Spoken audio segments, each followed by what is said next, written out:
ব্রট to you by V Guard, co-powered by Sensodyne ও ভিমল বলো কথা কেশরী। Associate sponsor UltraTech cement. এবার মুর্শিদাবাদের দিকে নজর রাখতেই হচ্ছে, কারণ আগামীকাল মুর্শিদাবাদের ভোট। যে মুর্শিদাবাদে আমরা দেখেছি বারংবার অশান্তি হয়েছে, বোমাবাজি হয়েছে এবং ডোমকলেও আমরা দেখেছি যে বোমা উদ্ধার হয়েছে। একাধিকবার এই ধরনের ঘটনা যখন ঘটে তখন প্রশ্ন উঠে যাচ্ছে যে জেলার দুটি লোকসভা কেন্দ্র মুর্শিদাবাদ এবং জঙ্গিপুরে যেখানে ভোট গ্রহণ রয়েছে সেখানে আদৌ শান্তিপূর্ণভাবে ভোটটা হবে তো?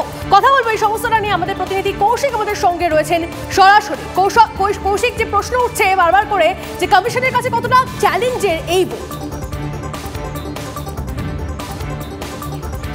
একদমই তাই, মুর্শিদাবাদ কিন্তু একদম চ্যালেঞ্জের কাছে, কারণ পঞ্চায়েত নির্বাচনে হিংসা দেখেছে এবং গত কয়েকদিনে যদি বোমা উদ্ধারের ঘটনা দেখো বা গত এপ্রিল মাসে যে বোমা উদ্ধারের ঘটনা ঘটেছে সেখানে কিন্তু যথেষ্ট চ্যালেঞ্জ রয়েছে প্রশাসনের কাছে এবং নির্বাচন কমিশনের কাছে। এবং সবথেকে তোমাকে জানিয়ে রাখি, মুর্শিদাবাদ জেলায় যে 2 লোকসভা কেন্দ্রের নির্বাচন তাতে প্রায় 1000-এরও বেশি কিন্তু স্পর্শকাতর বুথ রয়েছে, যেখানে মুর্শিদাবাদ লোকসভা কেন্দ্রে 600 এবং জঙ্গিপুরে 424টিরও বেশি স্পর্শকাতর বুথের সংখ্যা রয়েছে। সেই জায়গায় দাঁড়িয়ে কীভাবে সুষ্ঠু নির্বাচন করা যায় সেটাই মূল লক্ষ্য। এবং তোমাকে জানিয়ে রাখি, ডোমকলে 2 দিন আগেই কিন্তু সেখানে 3টি জায়গা থেকে বোমা উদ্ধার হয়েছিল মুর্শিদাবাদ লোকসভার ক্ষেত্রের মধ্যে। এবং অন্যদিকে জঙ্গিপুর লোকসভা ক্ষেত্রের মধ্যে পড়ে যে লালগোলা, সেখানেও বোমা উদ্ধারের মতো ঘটনা ঘটেছিল। এবং তোমাকে সবথেকে বিশেষ করে বলে রাখি, ডোমকলে কিন্তু বারংবার বোমা উদ্ধারের ঘটনা এর আগে ঘটে এসেছে এবং এই জায়গায় দাঁড়িয়ে সেখানে বোমা মজুত করা, বোমা বাঁধার প্রক্রিয়ার কাজ রাজ্য এসটিএফ সেখানে এসে তল্লাশি চালায় এবং বোমা বাঁধার মশলা বারবারই দেখেছি যে বোমার স্তূপ উদ্ধার হয়েছে। আর তা নিয়ে বারবার করে প্রশ্ন উঠেছে সেখানে আদৌ ভোট শান্তিপূর্ণ হয় কিনা সেটাই নজর। সত্যি তো প্রশাসনের কাছে খুব বড় একটা চ্যালেঞ্জ যে মুর্শিদাবাদের নির্বিঘ্নে ভোট করানো, কারণ মুর্শিদাবাদে নিত্যদিন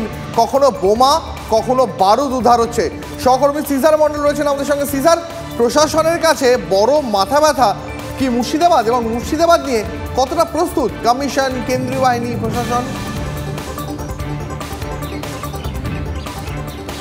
দেখো, এবারে নির্বাচন ঘোষণার প্রথম থেকেই কিন্তু মুর্শিদাবাদের ক্ষেত্রে বিশেষ নজর দিয়েছে নির্বাচন কমিশন এবং জেলা প্রশাসনকেও শুরু থেকেই কিন্তু সেভাবে প্রস্তুত রাখার নির্দেশ দেওয়া হয়েছে। এবং সেই জায়গা থেকে এই 2 লোকসভা কেন্দ্রের নির্বাচনের জন্য 184 কোম্পানি কেন্দ্রীয় বাহিনী মোতায়েন করা হয়েছে। 184 কোম্পানি কেন্দ্রীয় বাহিনী 2টি কেন্দ্রের জন্য একটা বিশাল বাহিনী, এবং সেই সঙ্গে সঙ্গে কিউআরটির সংখ্যা প্রচুর পরিমাণে বৃদ্ধি করা হয়েছে, যাতে যে কোনো ধরনের অনভিপ্রেত ঘটনা ঘটলে কেন্দ্রীয় বাহিনীর জওয়ানরা সেখানে ছুটে যেতে পারেন এবং দ্রুত পরিস্থিতির নিয়ন্ত্রণ করতে পারেন। এবং তার সঙ্গে সঙ্গে রাজ্য পুলিশও থাকছে। এটা অবশ্যই বড় চ্যালেঞ্জ, কারণ বিগত যে কটা নির্বাচন হয়েছে মুর্শিদাবাদে কিন্তু রক্তপাতের ঘটনা ঘটেছে, রক্তপাত হয়েছে, এবং সেই হিংসা যাতে কোনোভাবে পুনরাবৃত্তি না হয়, সেই হিংসাকে রোকা যায়, সেটা প্রশাসনের কাছে এই চ্যালেঞ্জ। এবং সেই চ্যালেঞ্জের মোকাবিলা করতে এবারে দেখা গেল যে নির্বাচনের আগে থেকেই বিভিন্ন জায়গায় তল্লাশি চলেছে, যেটা কৌশিক বলছিল, বিভিন্ন জায়গায় বোমা উদ্ধার হয়েছে, অস্ত্র উদ্ধার হয়েছে। কিন্তু তারপরেও মুর্শিদাবাদ নির্বাচনের দিন কতটা শান্ত থাকবে সেটা একটা বড় প্রশ্ন হয়ে রয়েছে। এবং সেই জায়গা থেকে আজকেও আমরা যে এলাকাগুলো সবথেকে ঘটনাপ্রবণ হয়ে ওঠে নির্বাচনের দিন, সেই ডোমকল, জলঙ্গি, লালগোলা, সেই সমস্ত জায়গায় আজকেও কিউআরটি এবং রাজ্য পুলিশের তৎপরতা চোখে পড়ছে। সেখানে তারা বিভিন্ন জায়গায় খুব ছোটোখাটো গণ্ডগোলও তারা দ্রুত পৌঁছে যাচ্ছেন, যাতে সেই ছোট গণ্ডগোল থেকে বড় গণ্ডগোল তৈরি না হয়, কারণ অঙ্কুরে বিনাশ করার চেষ্টা করছেন যে কোনো হিংসা। এবং সেই জায়গা থেকে এখন পর্যন্ত নির্বাচনের আগে এখন পর্যন্ত কিন্তু পরিস্থিতি যথেষ্ট শান্ত। এবার কাল সকাল থেকে কি পরিস্থিতি দাঁড়ায় সেটা এখনো স্পষ্ট নয়। সেদিকেই তো গোটা বাংলার নজর থাকবে, আমাদের নজর থাকবে, এবং বোধ করি গোটা দেশেরও নজর থাকবে। আপাতত তোমাকে ধন্যবাদ সিজার। ঠিক তাই। আর দীপ, দেখো, শুধুমাত্র মুর্শিদাবাদ জঙ্গিপুরই নয়, এর পাশাপাশি মালদা উত্তর দক্ষিণ কেন্দ্রেও তো ভোট রয়েছে। 3য় দফায় বাংলার 4 আসনে ভোট গ্রহণ, আর তার মধ্যেই রয়েছে মালদা উত্তর ও দক্ষিণ। কিন্তু সেখানে ভোটের নিরাপত্তায় মালদায় 143 কোম্পানি বাহিনী মোতায়েন করা হয়েছে। মালদায় 2টি ডিসিআরসি ভোট কর্মীদের ভিড়ও বাড়ছে। কিন্তু সামগ্রিক পরিস্থিতিটা কি, সার্বিক পরিস্থিতিটা কি সেখানকে, সমস্তটা জানবো আমাদের সঙ্গে আমাদের প্রতিনিধি সুব্রতোষ রয়েছেন সরাসরি। সুব্রতোষ, সবটা কি আন্ডার কন্ট্রোল মালদায়?